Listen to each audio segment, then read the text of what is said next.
Bueno, nosotros seguimos transitando juntos en esta tarde. Llega el momento, Mariano Paulón, de la semana. Mariano, querido, ¿cómo andamos? ¿Qué tal, Diego? ¿Cómo estás? Todo muy bien. A ver, tiempos complejos que vamos llevando adelante. Veníamos con tiempos complejos ya en la Argentina Sí. y a esto se le suma este panorama internacional de guerra. Ujú. Ayer hablaba con Néstor Suleimán, que sabe bastante Sí. de la cuestión de Medio Oriente, y bueno, me parece que hay varias cuestiones que no se tienen en cuenta a la hora de analizar la guerra. No. Pareciera que la guerra fuera así como un espacio en el cual uno tira misiles, el otro es bombardeado, el otro tira misiles, el primero es bombardeado y termina todo ahí. No. Hay pueblos, hay mujeres, niños, ancianos en el medio, se bombardea generalmente a población civil. Ujú. Hay dentro de Irán una suerte de tiranía También. que también hay que decirlo, como la que existe en Israel hoy con el sionismo, Obvio. en el cual no hay lugar para disidencias y los pueblos que no piensan como el oficialismo son sometidos. Ujú. Eh, es un momento también, una estrategia geopolítica, pero también es justificar en algún punto el uso de armamento, porque si fabricas armamento es para usarlo, no es Claro. para tenerlo guardado. Entonces se invirtió mucha guita en armamento y también hay que tirar esas bombas. Totalmente. Lo cual es aberrante, si uno lo piensa desde ese lugar, digamos que la vida humana valga tan poco y que las estrategias de poder se impongan permanentemente sobre la posibilidad de existencia de gente de gente común, de gente de laburantes que tienen que ir a Ujú. laburar pese a todos los quilombos.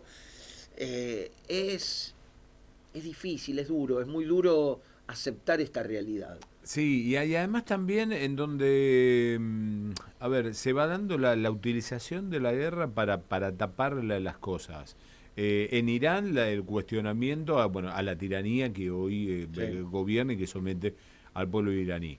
En Netanyahu con esto para que no se hable del genocidio al pueblo palestino que desde el exacto. 7 de octubre viene sometiéndolo. Y de Donald Trump de lo que fue Sí, la desde hace 40, intervención. 50 años que lo viene sometiendo y le viene Totalmente. En robando este último territorios. tiempo más cruel se ha Sí, hecho la cosa. Y de Donald Trump también en el hecho de, bueno, tapar lo que había sido lo de Los Ángeles sí, y demás también de las cuestiones de cómo utilizo la guerra para tapar mostrar, otro. tapar otras cosas y Sí, mostrarme fuerte ante los propios.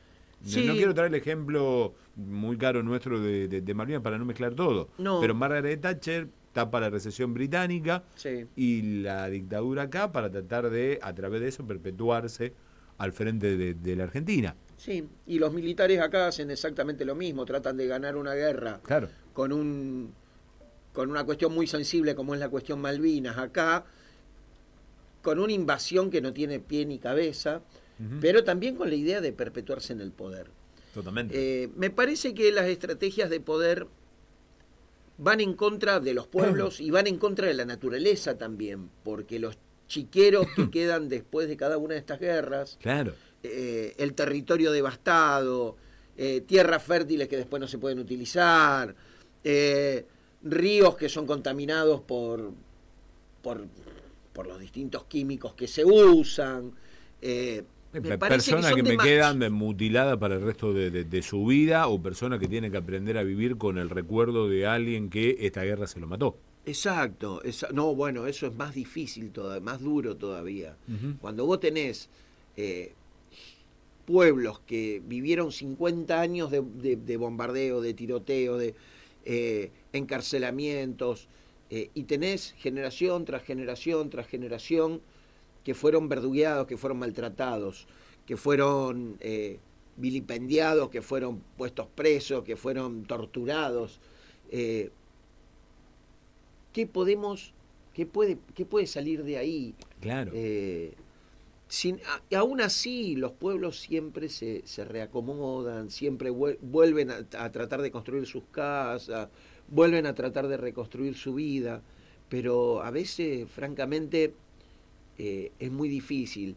Y encima de eso, en Occidente estigmatizamos a Medio Oriente siempre, desde el principio de los 90, con la invasión de Bush a Irak. Los medios de comunicación, las películas empezaron a estigmatizar a los musulmanes y uno ve un musulmán con una mochila en un aeropuerto y se aleja, instintivamente se aleja, por más que no lo piense conscientemente, porque vio infinidad de películas donde lo que había dentro de esa mochila era una bomba. Claro. Entonces, como que a Adam Sandler se le ríe en la película, en la de Sohan, cuando está el otro vestido para vestir, si yo te veo sentado a vos en un avión y yo me iría. Claro. Y lo tira en modo de chiste también, que es la forma más irónica vos de criticar un sistema. Sí, totalmente. Pero, a ver, no nos vayamos lejos, pasa acá con los pibitos con gorrita. Los pibitos con gorrita en una moto y ya la gente, viste, se agarra la cartera, se guarda el celular. Entonces, ¿qué mundo estamos construyendo? Esa es la pregunta. ¿Qué mundo estamos construyendo? Un mundo sobre la base de la indignidad de la vida. Claro. Sobre la base de no poder planificar mínimamente tu existencia. No solamente por las guerras, sino por este mismo sistema. El neoliberalismo se ha encargado de precarizar a tal extremo la vida de los seres humanos y el trabajo de los seres humanos, que es lo que les permite vivir a grandes porcentajes de las poblaciones en todos lados. Claro. Y los ha llevado a una situación de precariedad tal que cuando mínimamente tenés un buen sueldo o no tenés cobertura social o no tenés, después te jubilás y no tenés 70 años y no te pudiste jubilar porque totalmente, no tuviste aportes. Bueno, pero hay un principio, no tenés social y cuando tenés hay una filosofía de estos sistemas que va en eso. Sí. Cómo vos adoctrinás y cómo vos sometés y controlás a un pueblo que la plata no le alcance y que tenga que trabajar más. Sí, yo creo que hay muchas formas de control social. La guerra es uno, sí. El narco es otro. Sin dudas. Y las otras formas son las formas estatales propiamente dichas, o sea, cuando vos tenés un gobierno como este que se manifiestan los jubilados, que no mueven el amperímetro, y vos vas y lo reprimís sistemáticamente, cosas de instalar en la sociedad que un viejo que no puede pagar los remedios y que se quiere movilizar es cagado a palo todos los miércoles. Entonces, ¿a qué punto de inhumanidad estamos llegando para terminar justificando estas cosas? Totalmente. Y al mensaje que vos le das también desde una política, desde el armado del Estado, de que por más que el Senado te lo apruebe, yo te lo voy a vetar. Sí. De antemano, o sea, hacé la sesión, hacé todo lo que quieras, yo te lo voy a vetar, no va a correr. No, totalmente. Hay un desprecio muy grande por la ciudadanía, por las instituciones democráticas, por la división de poderes. De hecho, esta manera de manejarse de la Corte Suprema instituye en algún punto que uno de los poderes tiene más poder que los otros. O sea, y esto quedó muy claro, lo hablamos la otra vez con lo de la ley de medios. Sin dudas. Cuando vos, un juez de Mendoza, un juez de primera instancia, con un recurso de amparo, te frena una ley nacional, hay algo que no está funcionando, evidentemente. Totalmente. Entonces, ¿cuál es el problema? ¿Qué salieron a decir ahora después de lo que pasó en México con la elección de los jueces y los magistrados y hasta la Corte Suprema? Salieron a decir que no se vaya a replicar en toda Latinoamérica. Claro. ¿Por qué? Porque es el último bastión de este mecanismo que tiene el poder, el poder colonial, que sigue funcionando como poder colonial acá, la injerencia de Estados Unidos en todos los países de Latinoamérica. Porque la justicia en última instancia es la que garantiza que funcione la persecución a los gobiernos populares, a los dirigentes. Se lo vio en Brasil con el lawfare a Dilma y a Lula, el impeachment. Se lo vio en Bolivia, se lo vio en México durante un montón de tiempo hasta que ahora, o sea, Paraguay esta con reforma Lugo que proponen en México no es una casualidad. No. Esta reforma que proponen en México La propusieron porque durante mucho tiempo los narcos entraban por una puerta y salían por la otra. Lo que demostraba también su connivencia con el poder político de turno del PRI y del PAN, que son los dos partidos más tradicionales de allá, que son de neto corte neoliberal. Esa es otra cosa. Como en los últimos 30 años muchos partidos que históricamente fueron populares, como el radicalismo acá en la Argentina, sufrieron una transformación neoliberal que hizo que dejaran sus principios de lado. Claro. Porque si bien el radicalismo siempre fue reformista, dentro de sus principios y de sus preceptos estaba la justicia social. Sin duda. No era la justicia social al modo del peronismo, sino una justicia social más gradual. Una industrialización había también. Exacto. Priorizaban a la clase media por sobre la clase trabajadora, digamos, la media profesional, digamos. Siempre hubo, digamos, una especie de acomodo de determinada clase social. Pero realmente, y al socialismo también le pasó en Rosario. Sí. Porque al radicalismo le pasó a nivel nacional. Pero al socialismo en Rosario y en Santa Fe le pasó, construyó una estrategia de poder que la sostuvo durante 10, 15 años y luego, en el año 2003, 2004, 2005, empieza a pegar un viraje. Pega un viraje al neoliberalismo más salvaje, deja de priorizar su vieja estrategia de los centros de salud en los barrios, los vacía, y empieza con la obra pública en el centro y esta cuestión de embelecer el famoso triángulo la apertura del río, y claro, y de paso generamos tierras nuevas para la explotación inmobiliaria, el lavado de activos del narco y de la soja en negro, que también esta zona, la mitad de la soja que sale de acá es soja en negro. Entonces, digo, hay muchas variables, muchas variantes del neoliberalismo que se nos instala en la vida cotidiana. Cuando a eso le sumas contextos de guerra como este, en el cual, como vos bien dijiste, se ocultan determinados quilombos nacionales que están estallando en todos lados por este tipo de políticas neoliberales sumadas a este discurso de derecha, porque vos no podés hacer morir de hambre a la población y encima echarles la culpa y decirles negros de mierda. Es mucho. Y lo que pasa con estos gobiernos es que siguen manteniendo la matriz distributiva del neoliberalismo, entre comillas, institucional, pero con un discurso violento, con una forma de hacer las cosas prácticamente a las patadas en el culo.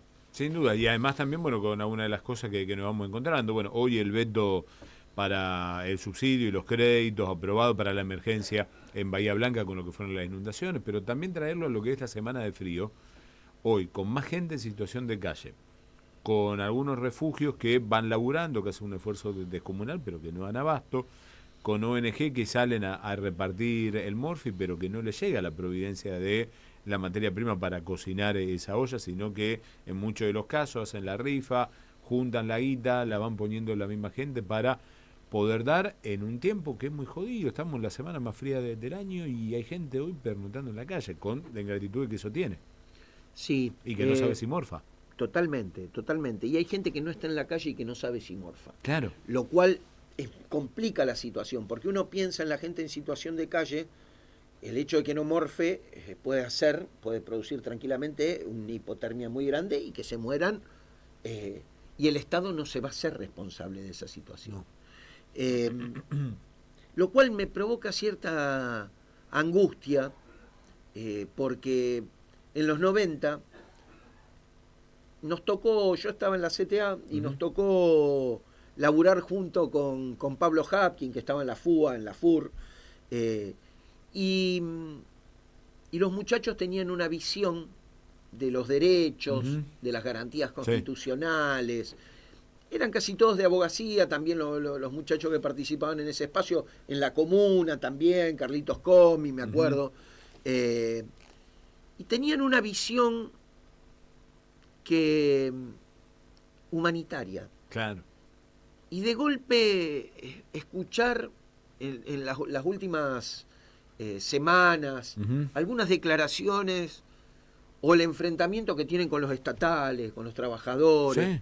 con los maestros, tanto él como Puyaro, buscando alinearse con un gobierno, con el discurso del gobierno nacional, porque después los hechos no votan siempre las leyes que propone Milei, pero En el buscando discursivamente va salir en la alineado, foto. cada tanto una discusión, como la de estos días, de el gobierno busca el déficit cero, no dando plata o no pagando lo que cobra, que también le rechaza esta ley a los gobernadores, que ya lo Tal planteó cual. ahí el mismo Franco, pero vos te lo encontrás que a la hora de moverse y en el trato con lo suyo en su distrito, y digamos, son un calco. Sí, sí, tienen ese discurso violento, que además uno no se lo cree porque lo conocemos de antes. O Claro. sea, a Puyaro sí le creo que realmente que tiene ese odio acumulado porque lo ha mostrado en Ujú. muchas situaciones y en muchas acciones. De hecho, estaba en la Facultad de Ciencia Política cuando yo estudiaba. Sí. Y siempre fue así. Ujú. Eh, Pablo Hapkin no, era un tipo más humanitario. Entonces, me da lástima que rife su caudal político haciendo estas cosas Ujú. y siendo garante además de quizás una de las distribuciones de riqueza más inequitativas de la historia de nuestro país. Sí. Siendo garante del poder real. Me parece que de los principios y de los preceptos del radicalismo les quedó muy poco Ujú. y hoy ya cuando se fusionaron parte del radicalismo con el PRO, quedó un poco en evidencia todo esto, pero bueno, es un trajín desde la apertura democrática esta parte Ujú. que fue derechizándose, que fue perdiendo su capacidad efectiva de llevar adelante los principios partidarios que tenía. Sí, yo me parece que venimos con un socialismo acá, o muy distinto, y yo cuando vos venías dando el 2000, 2003, donde empieza ese viraje, muy diferente, muy distinto a aquel que arranca con el Tigre de Caballero, de los Claro. dos primeros periodos del Mes Wiener, por Sí, ahí en el horizonte. Hoy es muy distinto eso sí. a esto que te vas Y encontrando. mirá, si vos lo analizás desde el punto de vista ideológico, aquel socialismo era de centro izquierda. Ujú. Si vos analizás, yo creo que también ahí tiene mucho que ver Lifshitz, el ingreso de Lifshitz en el 2000-2001 que entró en obras Sí. públicas y que Wiener le fue dando cada vez más lugar, Ujú. eh, que me parece que fue el primer neoliberal del socialismo. Sí. El primer tipo que vos ibas y le decías, che, en el medio del 2001, che, la gente pide chapas porque se le volaron la chapa de los ranchos. Ujú. Y decía, bueno, no es un problema del Estado este. ¿Cómo no va a ser un problema del Claro. Estado? En un gobierno de corte de centro izquierda es un problema del Estado. Totalmente. Es un problema del Estado y no solamente es un problema que tiene que resolver el Obviamente, Estado. sí. Entonces, bueno, me parece que ahí después hubo un acercamiento a la Fundación Libertad, después apareció Escajadillo y todas estas cuestiones Ujú. turbias Sí. relacionadas con el narco. Me parece que ahí hay terminaron de volcar. De todos modos, quiero rescatar y quiero levantar la imagen de muchos militantes socialistas Sin en los dudas. barrios Ujú. que siguieron trabajando, que siguen trabajando Sí. incansablemente, que no es reconocido el trabajo que hacen, No. que llevan adelante comedores, que llevan adelante centros culturales, bibliotecas, lo que Ujú. sea, Sí. y que laburan realmente de corazón con la gente del barrio. Y Sí. eso hay que rescatarlo y Totalmente. hay que sostenerlo. Sí, que Hay, es lo que algo que hoy venimos reclamando y vamos estando también en la presencia, porque todos esos espacios son puntos de encuentro, que nosotros los celebramos, nosotros pedimos que se vayan sosteniendo, así como uno en casa va rascando la olla para ver cómo hace para poder llegar, bueno, todas estas instituciones también lo van haciendo, pero vos la necesitas abierta y funcionando en este tiempo más que nunca. totalmente. Más que nunca. Sí, y me parece que el tejido social depende De sobre esa todo institución. de esa gente. Ujú. Y cuando cambie el color político del gobierno, porque yo no creo que a este gobierno se le pueda pedir, se le puede pedir, pero no creo que hagan algo para fortalecer ese tipo de instituciones. Cuando cambie el color político, yo creo que lo que sí hay que exigirle al que venga es que siga sosteniendo ese tejido, los clubes, las Totalmente. bibliotecas, los centros culturales, los centros de jubilados, que los sostengan, que se generen políticas públicas para fortalecerlos, que se le hagan exenciones impositivas y en los servicios, Ujú. que se busque la manera, porque gracias a esos centros culturales muchas veces sobreviven pibes Sin duda. y llegan a la edad adulta. Totalmente. María, ¿la seguimos el jueves? La seguimos el jueves. Gente, nosotros ya venimos, le ponemos un poquito de música, ya venimos.